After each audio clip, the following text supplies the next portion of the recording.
मुसलसल शहर में चल रहा है कि ये कंपनी अपने टर्म और कंडीशन के हिसाब से कचरा नहीं उठाती। आज की पोजीशन में कंपनी को महीने का 80 लाख रुपया बिल बनता है, जिसमें ये 2-4-5 लाख रुपए की कपात करके जानबूझ के बताते हैं और 70-75 लाख का उसको बिल दिया जाता। उसकी चौकसी रिपोर्ट आज मार्च 2019 में आने के बाद भी उसको छुपा लिया गया। अगस्त से वो रिपोर्ट महापौर की तरफ थी, मगर हमने जब उसको मंजरे आम पर लाया, मीडिया के सामने लाया, आवाम के सामने लाया और ये बोला कि कुदवाई रोड पर वाटर गिरीज की जो हेड ऑफिस है हम वहां पर एहतजाज करेंगे, तो इन्होंने दबाव में विषय तो जरूर ले लिया, मगर उसके बाद फिर वाटर गिरीज का दबाव इनके ऊपर इतना पड़ा, अवामी दबाव से ज्यादा इनके ऊपर वजन का, वाटर गिरीज के वजन का दबाव पड़ गया। तो विषय लेने के बाद आज एकदम बिला वजह, कोई वजह नहीं बनी मीटिंग को तहकूब करने की।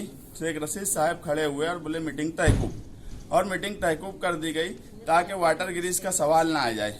और उससे पहले हम नगर सचिव से एक सवाल कर रहे थे, यूनुस ईसा साहब पिछली इतिवृत्त और ठहराव जो हुआ है वो सामने आना चाहिए हर मीटिंग पर, उस पर बोल रहे थे। तो उसमें एक नई बात मालूम हुई कि जो एनआरसी और एनपीआर पे इतना अहम सवाल पिछली मीटिंग में तय हुआ, जिसको अखबारात में ये दिया गया कि उसको सीएम के पास भेज दिया गया, ऐसे अखबार की न्यूज बनी महापौर की तरफ से।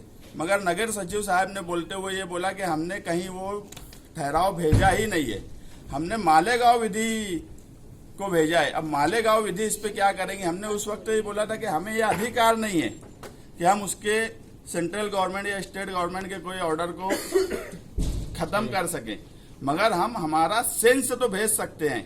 यार ये हमारा सेंस है कि यहाँ के लोगों को एनपीआर मंजूर नहीं, जो कि 1 मई से कारपोरेशन के ही लोग सर्वे करने वाले, मगर वो ठहराव भी कहीं भेजा नहीं गया। ये शहर के साथ धोखा है कि 1 मई से जो सर्वे होने वाला है, हम इतना ठहराव करने के बाद आज 84 नगर सेवक हॉल में थे, स्वीकृत नगर सेवक थे।